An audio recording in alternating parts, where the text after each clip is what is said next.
we're live from STS Studios in Jonesboro, Arkansas. For WTF News Desk, I'm BT. How the hell are you, Lance? I'm right here in the Tangy Pickle Dorito Studios in Chicago. It's hotter than a St. Louis laundromat, I think. Good God, not that hot. No, it's pretty damn hot, guys. It's as you pushing can tell. 90. It's pushing 90 here, so it is We hot. have- You've got the air conditioning going. I got the major sunburn going, as you can see from just being outside for a little bit today. So if you're watching, you can see that. If you're listening, we used you can't to say, tell. I'll paint you a picture. Yeah, I want to send you, I want to make a quick note is that we always talk about if you're listening or if you're watching, and then I did some editing and I always would do that on audio. I quit doing that, guys. We stream every episode. So when we say, if you're not watching, then you can always go and watch the very first part of it on my Facebook page. You can watch the full part on the STSPOD Facebook page, or, sometimes we put it up on YouTube with Championship Wrestling from Memphis.com. Real quick, big, still increases. I told you before the 10th of this month, my prediction is we'll have as many listens as we did last year. And, last year was a huge year. I feel like that guy that used to say every one of his new podcasts did tons of... Twice as big as the last one. Yeah. It's not that way. Is that guy still around? No, he's not. So we still are doing, 230 something percent more than we did last year. Thanks to Championship Wrestling from Memphis. I said that already. I'll say it over it again. They have a lot to do with this. A lot of new people are listening, so that's a cool thing. And a lot of people are going to the archives. We had a business meeting this week, and we talked about how, huge part of archives. Also, as you can see in the right above Lance, it's the Lawnmower 4.0. I just want to mention real quick, all live streams right now are coming to you by www.manscaped.com. Use the promo code STSPOD. But you, if you have a business, you can be in one of these other corners too. Yep. Counter, as we say in the South, we got that bottom right corner is empty right now. Yeah, and I'll make the other two empty. Hell, I'll put one over Lance's face if I have to. No, but if you want around my face, there you go. I'm remember, put over your face. You can put the logo on the screen just like that. Email me or leave a voicemail. I'll put it on the screen during the episode. Dude, I'm ready. This has been May was a hell of a month. A lot of episodes from us. And a lot of craziness going on. So WTF, let's get started. As usual, it's like we always say, the month will be about 10, 11 days into the month a lot of times. And I'll be like, damn, there hasn't been a single story yet. And then you get a barrage like 7 days in a row. Of right. One or two every day. So at the end of this, when I was putting this together this month, I'm like, holy shit, this is going to be the longest honorables we've ever done for the Patreons because there's so many stories to try to stuff into WTF, and we do the top 10, of which the first is always the stip match. So, we've got basically 9 stories that we can work with. So I got to cram them in where I can. So we're going to start with number 10, cram them in when I can. That one guy you were referencing earlier is crazier than a pet coon. That's what I wanted to say, too, before we move on. So at number 10, we have our stip match, which generally comes to us from Tokyo, but this time it is not DDT. I'm mixing things up once again. We have on May 22nd, it was Tokyo Joshi Pro. The name of the card was Urgent Announcement, You Can't Meet the Prince in the Castle card, which is, again, the weird translations from them. So it was a 70 fan sellout, and it took place in the Tokyo OG basement, which I don't know what the hell that means, but Tokyo OG basement. So they had to kick out some guys, some wrestling podcasters from their mom's basement, maybe, to make room for this. So it was a 3-part match. Tokyo Joshi Pro is women's wrestling in Japan. So a 3-part match. It was featuring Hyper Misao versus Nodoka Tenma, and it was a charades, quiz, and vinegar shots match. So it was a 3-part match. They started with the gesture match, it was called, where when a girl got a 2 count on her opponent, she got to do charades, and a third party had to guess what the charades was.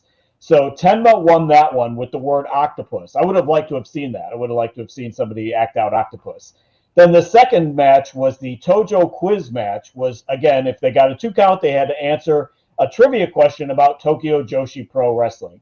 So Tenma got the fall, but answered the question wrong. So they restarted, and then Masao answered the question correctly. So now the match is tied. So we go into the deciding fall, which is the Mozuku vinegar match, part of the match, where they each had to take a shot of vinegar, which is disgusting, and then they had to wrestle. And on this one, a 1 count was going to win it, which is probably just because they wanted to make sure nobody puked, because taking a shot of vinegar and then wrestling sounds really disgusting. So they go to the match, they get the 1 count, and Masao wins that part of the match to take the match 2 falls to 1. So that is our crazy stip match. But we also have to make mention of, on May 5th, DDT, to celebrate what is known as Children's Day in Tokyo, had their card Audience 2021 Tour in Hamamatsu card. So they had told our friend Don Shako Dino that he had to do a match that was we need okay. To get Don Shako Dino T-shirts, man. Every month this guy's in here. So they told him that he had to do a match that was family friendly because it's Children's Day, which I looked that up. Right. Children's Day is just something to celebrate kids. It's pretty much what you would assume it is, to celebrate kids and kids' personalities and various kids things in Japan. So they had to do a match that was kid friendly. So the team was Don Shakudino and Antonio Honda versus Toru Owashi and Kazuki Harada. So in the match, his own partner, Honda, accidentally gets his head stuck up Dino's ass, which is referred to as anal power. He passes out on top of Harada for the pin. So they win the match. So I just love the fact that was what he decided to do because he wanted to celebrate Children's Day. It wasn't that bad. No, that was anal power match. What they do, yeah. So, and then keeping with the theme, on May 3rd on Raw, Hector Garza threatens to shove a rose up Drew Gulak's ass, which that's in the States. It wasn't Children's Day, and he promptly wins the match, sticks his rose in Gulak's trunks, and kicks him in the ass. So it appears that the rose is going up his ass. So there's a lot of ass play going on in our stip matches for the month of May. So, oh man, I don't even know what to say. I never do when it comes to the stip match at number 10. It just seems like a lot of anal play, a lot of something just really strange always in Japan, and they have a different sense of humor in the sense that some of that we wouldn't see over here. But then we would see it over there. But when it comes to their porno and stuff, they actually block out a bunch of stuff. So it's real weird. It's like they block out the porno, but it's okay to have a live man sticking his head up somebody's ass. So it's really strange. When you see me, if you're watching, when you see me drinking, I'm not drinking vinegar, just for the record. It's just water. There you go. Because I don't want to puke during the broadcast. So, all right, at number 9, we have Onita and the Fruit Market. So this is just weird in the location. So legendary Japanese wrestler Atsushi Onita, 63 years old, who I think when I heard 63, I'm like, man, that dude seems way older than that. But okay, 63. He announces he's launching the Frontier Martial Arts Wrestling Explosion, or FMWE, based on the success of the Moxley Omega Exploding match. So I'm like, must have been the rest of the match, because it certainly wasn't the explosions at the end. That's for damn sure. So in this new promotion that he's starting, all the main events will be exploding barbed wire death matches. And the first show is scheduled to be July 4th at the Surumi Fruit and Vegetable Market in Yokohama. So that's the weird part, is why is this taking place at a fruit and vegetable market? So are there going to be turnips and potatoes and watermelons involved? I know there's going to be potatoes involved, but that's a different story. And if they have watermelons, then Gallagher might make a surprise appearance. But just the bizarre nature of the fact that they're going to do exclusively on every card exploding barbed wire death matches as the main event, and that it's there at a fruit and vegetable market. But the idea is, I don't know if you've seen this before, but if I watch a bunch of cooking shows, you'll see a fruit market. It's actually not what we're thinking of as a fruit market. There is it's like an arena, and there's a spot where people walk around, and it's so big that, but the actual, if they do have fruit around, that is just really, really, really strange. So yeah, I am looking forward to seeing some exploding, asparagus and watercress and stuff. So some ugly fruit and papaya. So I'm looking forward to that. I just don't understand the location. But anyway, all right, number 8, we got our action-packed crime blotter. We are going to have, let's see, this time we've got Buff Bagwell, we've got Anthony Rumble Johnson, we have Derek Lewis from UFC, and of course Sonya Deville. So we'll start with Buff Bagwell. Of course, arrested. You've seen the mugshot, all over the place. Arrested on, where is it? May 22nd for I'm estimating about the 27th time in his life he's arrested in Cobb County, Georgia. 11 misdemeanors, including speeding, following too closely, DUI, wrong side of the road driving, and so on. So this all stems from the August of last year, August of 2020 incident, which was very similar, where he crashed his car into a porta potty at the bus station. So we have to, of course, make mention of that. And Buff fled the scene due to his car having, quote, battery issues. And I'm like, what the fuck does that mean? You have battery issues, so you're going to hightail it and get the fuck out of there. So we got Buff Bagwell's the first one we're talking about. So what do you got to say about Buff?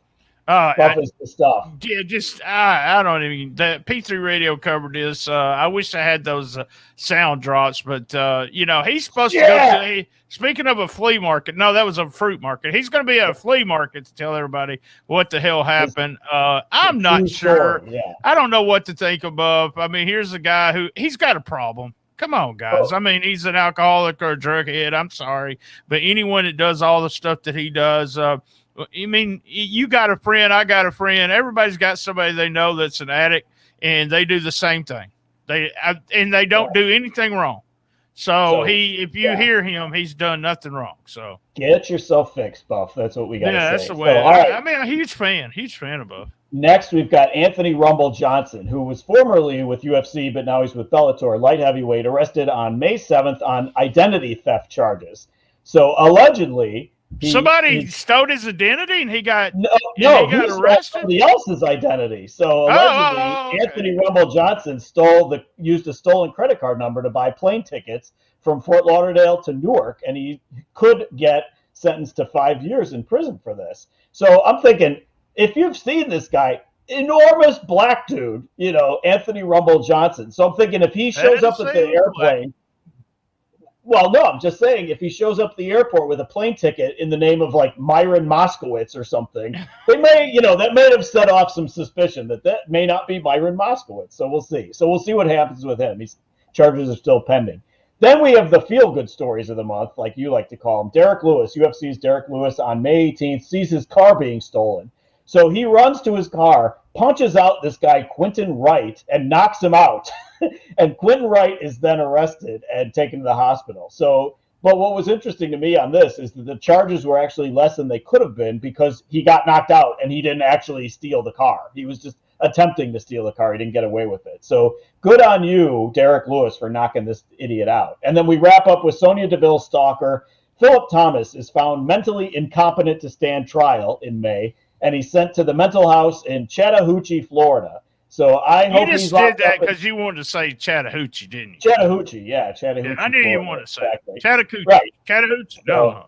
So he's locked up. Hopefully, he's locked up for a good long time. And a side note: hopefully, Sonya Deville buys some different suits to wear on TV, because she wears the same fucking thing on TV every week, and I'm just tired of that. If she gets any kind of settlement out of this, buy some new clothes, girl. That's all I got to say. So that is our crime blotter for May. All right, crime blotter. I'm going to take a technical break. So hold on. If you're doing it live with us, it's okay. You just stick with us. If this won't even be on audio, do me a favor and go to where it says Cam Mic at the bottom. Hit that and make sure your audio is your microphone. For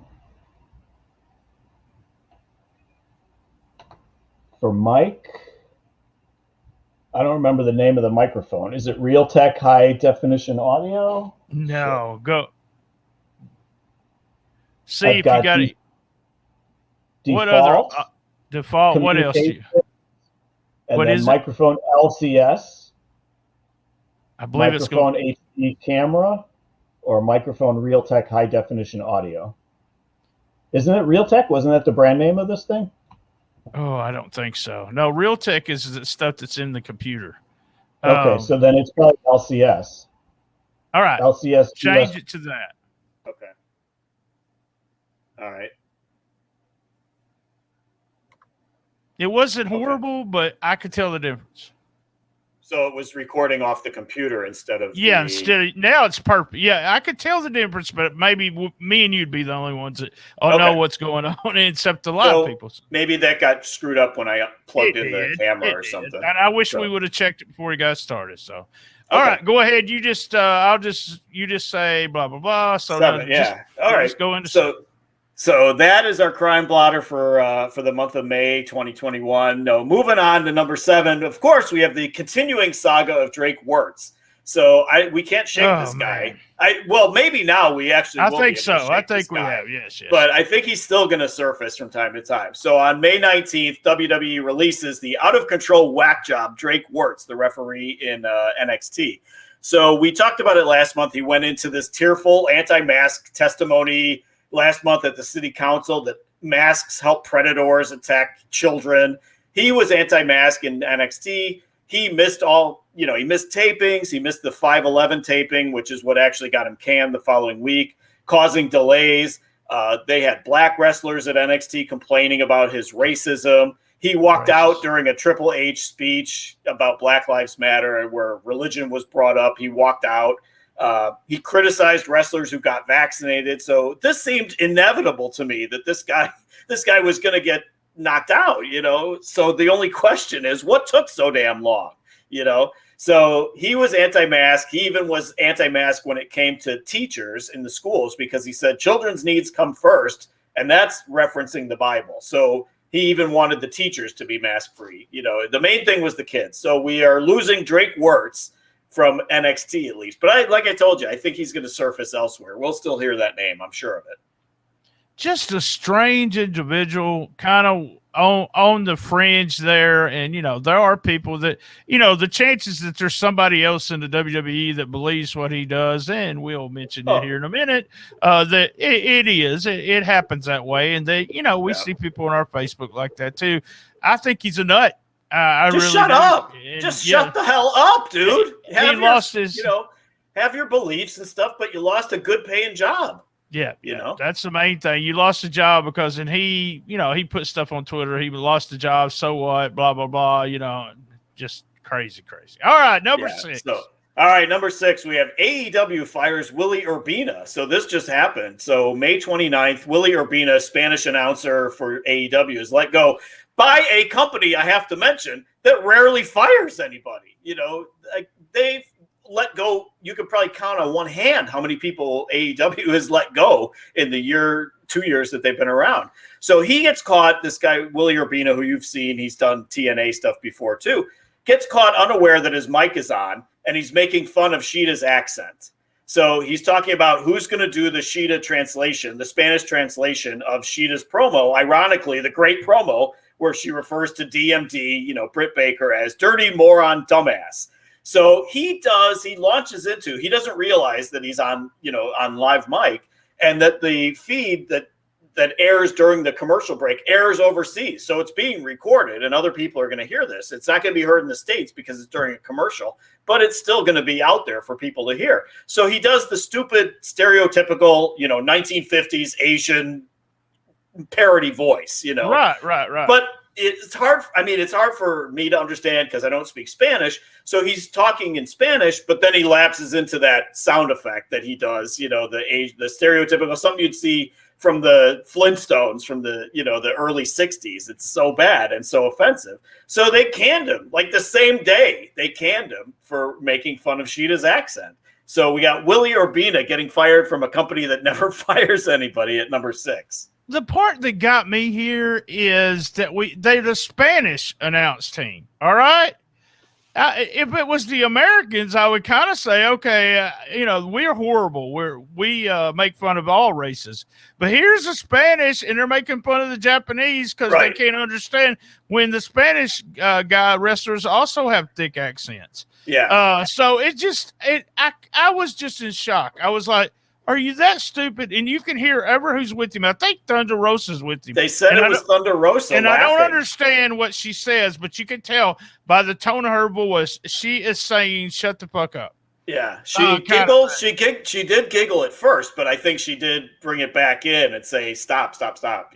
Right. So right. just there was two different girls there. I think. I don't know. Hell, I can't tell. I Dasha don't Gonzalez Spanish, is with them. Dasha Gonzalez is usually announcing with them, and then they said Thunder Rosa was there, and it sounded like her. But like you said, if it was, say, the Japanese announce team, which they don't have one, but if it was the Japanese announce team making fun of, say, Penta's accent or Phoenix's accent or something, it'd be it's preposterous, So they would obviously, if JR had done it, they would have fired JR, So it's just something that you got to know, dude. You're on live TV. Your mics are going to be live no matter what. So Willie Urbina at number 6.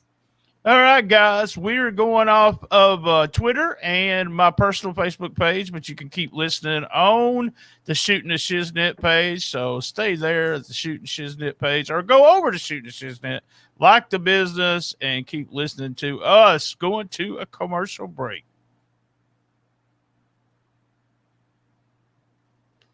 All right, back from commercial. Thank you to manscaped.com, STSPOD, for actually sponsoring the live feeds. A big shout out. If you didn't join us at the very front of the show, the prize winner was Eric Kroll. Catchphrase, Eric. No catchphrase. So what we now do, he's the winner, Eric Kroll. That's right, the winner. So what we do is we've been kidding Eric on the AEW pay-per-view shows, Dynamite. And so the other night, I had to share this with everybody. If you did not get to see this, Lance came up with, this is the second one he's done, but the top 10 reasons or the top 10 new catchphrases that we can use for Eric. So I'm gonna play the video so we can sit back and watch. This is really funny. A quick brief stoppage here, because before we get to MVP, you and I have talked about Eric having no catchphrase. So we thought we were going to be very benevolent, and we thought we were going to present Eric some options so that he would have catchphrases to choose from in the future. So Eric, we're going to do this for you. So we have sent it to the home office in Tightwad, Missouri for the top 10 proposed catchphrases for Eric Kroll. So here we go. So starting at number 10, every Kroll begins with K. At number 9, I love the smell of dollar store cologne in the morning. That is number 9. Number 8, when you care enough to give the Number 7, break me off another piece of that Kit Kroll bar. Number 6, Eric Kroll, melts in your mouth, not on your feet. I don't know what that's about. I'm not sure. Whatever he's into, my business. Number 5, like an ambivalent neighbor, Eric Kroll is there. Number 4, maybe he's born with it. Maybe it's Aquavelva. Number 3, Eric Kroll, I have moderate fun at a handful of places that I venture to. Number 2, and I love my bananas. And the number 1 proposed catchphrase for Eric Kroll, what happens in my pants stays in my pants. So all right, yay! I'm going to no-sell all of those. They were all pretty bad. Like Bobby Heenan thought those were lame in the 80s. Yeah. Thanks, Humanoid. All right. Awesome. It was even funnier the second time. Guys, thank you for playing. We do thank all the Patreons. A shout out to them. And Eric, thank you for letting us make fun of you having no catchphrase, and you won. So congratulations for winning. Let's go. 5, 4, 3, 2, 1. You said we were going to do some shout outs here, so I want to give a quick one. Oh, you got one. I did my shout out. I want to give a shout out to my guy Pat Francis at the Rock Solid Podcast. This guy does at least two podcasts a week. One of my favorite music podcasts. If you've listened to The Record Store, you should listen to the Rock Solid Show as well. He does a great job. It's also got some comedy mixed in there too.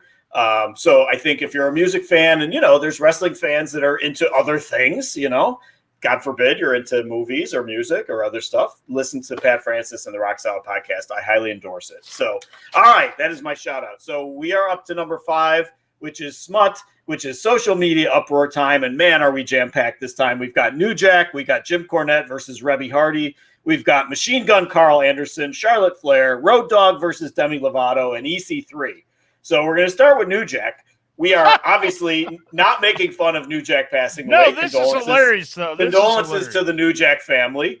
But we have to mention this because the Busted Open radio show and Suplex City Limits, both, everybody races to be the first ones to make the announcements of things when major news happens. So in their haste, they both posted the picture of the actor who played New Jack in the Dark Side of the Ring documentaries as their obituary picture. So I was like, wait a second, that's not him. And I noticed it on SCL. Yeah, and you but noticed the it on funny Busted thing was Open. that you actually, in a way, you text me to say, that's not him. Like, I'm right. This is not him, right? Right. And so a couple of hours later, we're making fun of Suplex City Limits, and I wanted to put, and I started to not put anything with anybody, but I was going to put, so the guy that played New Jack died too? Oh, right. my What God. Are the odds? What a so about coincidence, 2 hours later, the other on Twitter, we said Busted Open actually did it. And I actually put on that tweet, I still have it, where I commented, did the actor die? And they took it down. They took it down. Both of them took it down. Yeah. So I'm like, if you purport to be a wrestling journalist or podcaster or radio host, do some homework, for crying out loud. Do some homework. Could you imagine like Bill Apter or Dave Meltzer making that mistake? No, of course not. So I want to say something too. I want to say something about this. You did a search of Google, and you said, where the fuck did they find these pictures at? Because you couldn't even find the pictures. Right. So that's funny thing. They had them waiting I guess they had them waiting for him to die so they could use that picture. Because he was high on their Deadpool or something. Yeah, so, I don't know. Right. So just do some homework, people. And then, like you said, they both took the pictures down because we both embarrassed them. Basically, we both called them out. You did the Busted Open and I did SCL. So they took them down. So it's pretty funny. So next we have Jim Cornette versus Rebby Hardy. I think we've had this battle before. Oh, yeah. Matt Hardy was getting into it with Cornette online, on Twitter, of course, social media uproar time. It was relatively peaceful. It was relatively calm over the usual AEW topics that they battle over and that Cornette hates. So Rebby posts a video of Cornette wrestling a Ninja Turtle. So because, he's making fun of crazy shit that happens in AEW, so she posts that video of Cornette wrestling a Ninja Turtle. So Cornette responds, "Stay in your lane, chickadee. I don't play nice." So I'm looking forward to this because this is two of wrestling's loosest cannons, that are going to go at it. And it's inevitable it's going to get really bloody and ugly with these two. So then we have Machine Gun Carl Anderson. Hold on. Let me make one little quick comment here. The Ninja Turtle was Mark Curtis. Brian Hildebrand, one of our friends, and I almost wrestled the Ninja Turtle the next night after the Tom Robinson benefit. I almost did, but I had to go home because my dad was sick. But Brian was actually going to walk me through a match. He said, I can walk you through a match, and you're wrestling a turtle, so you'll get over. So that Brian would be Hildebrand. Some footage we would need to see. We'd need that on YouTube if that really happened. That would be awesome. So you hitting the Ninja Turtle with the clipboard, that'd be great. So then we got dumbass Carl Anderson. Fucks up again. So first off, he's still always saying on TV, to this day, I'm still hearing him say hot Asian wife, which I don't know how much longer you should be saying that on TV these days. But anyway, so his hot Asian wife answers the phone from a call from him at 3 a.m. and hears women laughing in the background. And so she gets pissed. She seems like she's going to just go off on him. And she takes to Twitter and Facebook and wherever talking about his drinking problem and how he should get help. And we have children and let him get some help. He needs to get some help. And he needs to get some help for all the dick jokes. That's what I say. But anyway, so Carl Anderson fucks up again. Then we move on to Charlotte Flair. Charlotte Flair almost gets canceled because she simply likes a post from Gal Gadot, the actress who plays Wonder Woman. Yeah. So Gal Gadot is Israeli and posted something about the fact that, there's all the war and all the bloodshed and all the no peace in the Middle East. So Gal Gadot posts something that's pro-Israel. Charlotte simply likes the post and then takes a beating, because people are just getting on her ass for liking that post. I'm like, first off, Gal is saying something pro her country. So how do they even see that shit? That's what I want to know. Exactly. What are they doing? Yeah. Charlotte has to take down the like just to get people off her fucking back. Was that Biggs that did that? No. Man, what a stretch. So then we've got Road Dogg, Brian James versus Demi Lovato. So singer Demi Lovato comes out as being non-binary on May 23rd, meaning she uses the pronouns they and them. So some radio host in New York, Matt Siegel, who I don't know who this guy is. I'm friends with a radio host in Chicago named Matt Spiegel, but Matt Siegel makes a joke about Demi Lovato, and he's making jokes about it on the air. His bosses tell him to stop, and he walks off the air. I don't know how any of this relates to Road Dogg, but this radio guy gets told and scolded by his bosses to stop making jokes about Demi Lovato. So at this point, this is where Road Dogg commends him for standing up for what he believes in against this secularism, which is what he said. So I'm like, first off, if you're going to stand up for anything, stand up for comedy, because it's bullshit that somebody gets in trouble for making jokes. For making fun of somebody. That's right. That's the thing that pissed me off. But Road Dogg, let me tell you one of Road Dogg's friends, Drake. Oh, perfect. Yeah, yeah. So him and I'm not backstage, but you could see a lot of likes and stuff that Drake was putting up on before he got fired. So Road Dogg kind of, to me, if I was Road Dogg, I'd just stay out of this. I stay out of it too. I got a lot of jokes about her too. She got mad at a yogurt place because they had a low fat yogurt. God dang, come on. Oh, yeah, she had to walk past the low-fat yogurt. Yeah, so they were shaming her. So they were making fun of her body image or something. So, yeah. Here's a thought, sweetheart. Not everything is about you. No, but it is. It is. News break. Not everything's about you. And then we wrap up Smut this month. We wrap up Smut with EC3. So EC3, Ethan Carter III. Oh my God, this guy's had a hell of a month. I mean, last 6 weeks has been horrible for this guy. So. He's been ill. He's been injured. So he posts this long, rambling post about his health struggles between the injuries, the infections, his body shut down, of these various things. So he posts this long, incoherent, long-winded thing, but he has to include that he was so lethargic that it affected his hygiene. And that's where I feel like this quote has to be in here. So EC3, in all of his health struggles, he said that ambidextrous wiping is not my strong suit. So I just felt like I had to get that in Smut, because ambidextrous wiping, which was a great album by Queensryche back in the day. Yeah, it was. But I that was that band. I thought it was your house band. That was your house band. No, although maybe next TRS we might use ambidextrous wiping. So ambidextrous wiping, not his strong suit. So if you think about it, try that next time and see how that works for you. You know. It doesn't work. Just put it that way. I had a bad scientific shoulder. Proof from I didn't. No, I had a bad shoulder. My right shoulder was bad, so I had to use my left hand, and it just don't work well. So yeah, I thought maybe the wife had to get involved or something. I know. Kayfabe. Okay. All right. So. All right, number 4. We're up to our dramatic reading for this month. Man, so we need some music for dramatic reading. Next time I'll come up with some music.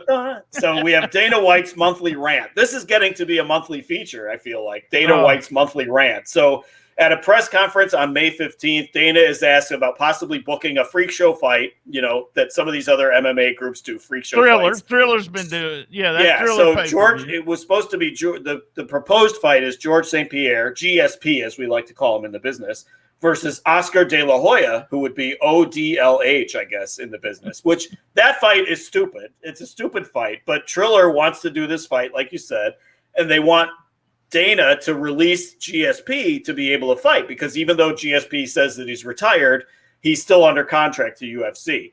So here are Dana's thoughts. This is the rant. We've got Dana's thoughts on Triller president Ryan Kavanaugh, as read by our very own Brian Tramel. So take it away, Brian. Don't even ask me about these idiots. Who gives a shit? Does anyone give a shit? I don't give a shit what they think. You think I care what Thriller thinks? I don't even take their calls. This idiot calls me every day, texts me on every day. Please answer my call. Please talk to me. Why won't you talk to me? Because I don't give a fuck about you. Do your thing. Leave me alone. Fucking doing whatever it is you're doing. Knock yourself out. I could care less. I have no interest in talking to any of those idiots. They can do their thing. Do your thing. Something about doing your thing. Stop talking about me. What do you give a shit what I'm doing? Go do your thing. I get it, but get out of here. What are you doing? I don't even know what you're doing. What is this thing you're trying to build? What are you doing? What do I have to do with it? Or my guys, do your thing. What are you doing? Are you starting an MMA organization? There you do go. your thing. Yes, that read as exactly as Dana White. So I think he's telling them to do their thing. I think he is. Yeah, I yeah. could What are you doing, though? What are they doing? How many times did he have to say, what the fuck are you doing? I just can't imagine having listened to that live. I'd be like, man, this dude has lost his fucking mind. You know, to hear him do that live at the press conference would have been priceless. All right. No, 3, 2, 1 to go. And before we get to it, we're going to let us talk. There it is. If you're watching us, there's the cologne. Awesome cologne, by the way. I keep it close to at the studio here because you never know when you might get a visitor in the studio. So Richard thought it was just ball cologne. We want everyone to know it's not just for your balls. I spray it like on my neck or on my wrists, where you're supposed to spray cologne, not down there. Don't need it down there. So, all right. So should we get back to the countdown? Yes, let's please do that. All right. So at number 3, we've got John Cena apologizes to the country of China, the entire country. He's apologizing to China. So May 25th, John Cena, star of the new Fast and Furious 9, easy for me to say, he apologizes to China for not Joni Laurer, but China, the country, for inadvertently referring to Taiwan as a country in previous promotional interviews. So he said, Taiwan is the first country that can watch F9. And he said it in Mandarin, which that's an accomplishment that he speaks fucking Mandarin. That's insane. China considers Taiwan part of China, despite the fact that they have a separate government and it's a separate entity. But China still considers Taiwan part of China. So Cena has to backpedal, again in Mandarin, and says that he loves and respects the Chinese people. So some people accept the apology. Some still will not accept the apology. I guess I don't get it. I don't know if this is akin to like saying Arkansas is not part of the United States, or something, I don't know. It is. That is actually what it was, is that made everyone think that he's a dumbass because he didn't know that that's what China considered it. And that would be like him talking about Texas. If Texas was a country and not part of the United States. I mean, that's the way it is. But here's the crazy thing. It tells you how pissed these people were. You said some of them accepted. Well, they had some accepted and some did not. They had a big opening weekend, but the next weekend, it died. Absolutely died at the box office. They said, fuck you, John Cena. You got to know that it's not a country, damn it. No, it's not a country. It's all John Cena's fault. Hey, I give him props for knowing Mandarin. That's fucking impressive. He did that a few years Raw, back. Yeah. I remember him talking in Chinese, so speaking Chinese, whatever. So I don't want to get called by the cancel culture on that. So, all right, at number 2, we have a lot of lucha news. We had a lot of lucha news that we're going to roll into here at number 2. So we start with Tenny Ablas Jr., So he is voted out on a TV dance contest in Mexico City. So he's voted out. I guess it's like a Mexican version of Dancing with the Stars. So he's voted out.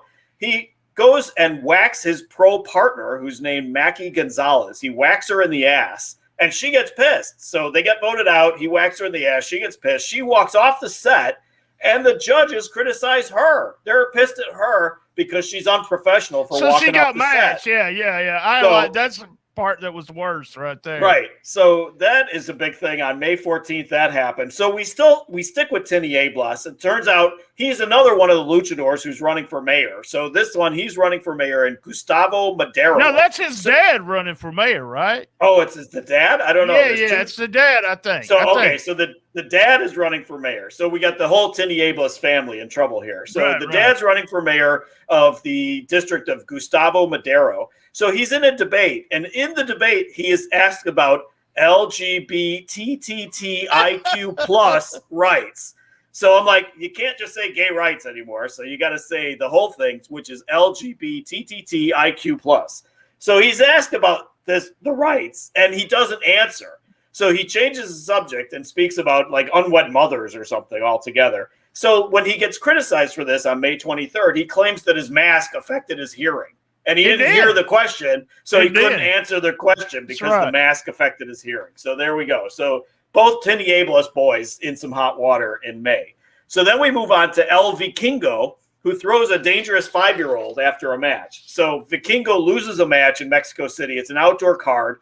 A 5-year-old kid runs up to him, and Vikingo is a heel, so the kid chokes him because he's a heel, and he's pissed. He doesn't like him because he's a heel. So Vikingo, and I'm thinking, if a 5-year-old chokes me out, it's got to feel like a mosquito, basically. You're not even going to feel it. So Vikingo picks up the kid and throws him a couple yards, and he gets knocked out, hitting the concrete. So an angry mob attacks Vikingo, but the cops break it up. No charges have been filed yet. But this guy, he throws a dangerous 5-year-old. So we got to make sure those 5-year-olds, we keep them under control. So then we move on to Lady Apache, also running for mayor. I think every fucking luchador these days is running for mayor. I think so too, yeah. So she's running for mayor of Alvaro Obregon district. And I just want to make mention, she's been married to Gran Apache, Brazo de Oro, and Chessman. Sandra Gonzalez has been married to those 3 luchadors. So hopefully she has a type. She has a type. Leave her alone. Yeah, old luchadors is her type. So hopefully her political skills are better than her marriage skills. And then sadly, we're going to wrap up with something that just broke today. Exotico's Jesse Ventura, which is a great name for an Exotico, and Pasión Cristal say they were harassed and abused by an Uber driver for their sexuality. So apparently they got in the car dressed in their gimmick or something, and the Uber driver got pissed. So they say they were harassed and abused by the driver. Police arrive and arrest the luchadors, which is crazy. They side with the driver. So that crazy story, happened in May. And then literally today, it's announced that Pasión Cristal passed away this week due to an accidental drowning. And so thoughts and prayers off to hit her. But just a weird story that got even weirder when one of the participants in that story actually died this week. So I couldn't believe it when I read that today. So much lucha news in Mayo of 2021. Throwing kids. And then we threw a snake on the AEW pay-per-view. Oh, that's right. Yeah, we had Rusev Day through the snake, or whatever was in the snake, in the bag, purported to be Damien. So, wait, what's his name? All right, number one, not man. Rusev number anymore. One. So, all right, number one is MMA fighter murders his fiancée, bro. So on May 15th, MMA fighter Philip Keller calls 911 to report that his fiancée, Alicia Campitelli, is dead and that a burglar did it. So the police arrive, see that he also is injured, and begin to suspect, maybe something about the story is not on the up and up because he's injured too. So they find a surveillance video of Keller using her ATM card after neighbors reported hearing gunshots and before the 911 call took place. So that really just makes this guy look completely guilty because the neighbors report the gunshots, then he's using the ATM card, and then he calls 911. So they also have taped calls where he is heard saying to somebody on the other end, "I killed her, bro. I killed her high as fuck." So I'm like, first off, don't trust these bro guys. That's what I got to say. Between Vince Russo, Matt Riddle, and now this guy with the bro shit. So anyway, we have Philip Keller, who was 2-6 in Titan FC. That was his fighting career. So confesses to killing his girlfriend, bro, on May 15th. So he that was is wrapping up. He's shooting her twice in cold blood. He was on Molly and confessed the whole thing. So we'll see what happens to him, and we'll update it. As you can tell, he's doing them fucking papers. He was high as fuck, bro. As high as fuck. All right, guys. If you are a Patreon member, stick around because we're going to do honorable mentions. We still have about 10 more. 10 more. If not, guys, remember, same bad time, same bad channel on the best little wrestling podcast in the business. Be there. And as everyone knows, and Lance knows, I love my mama. And I love bananas, and I have fun everywhere I go. Thank you, Eric Kroll. Good God, bananas.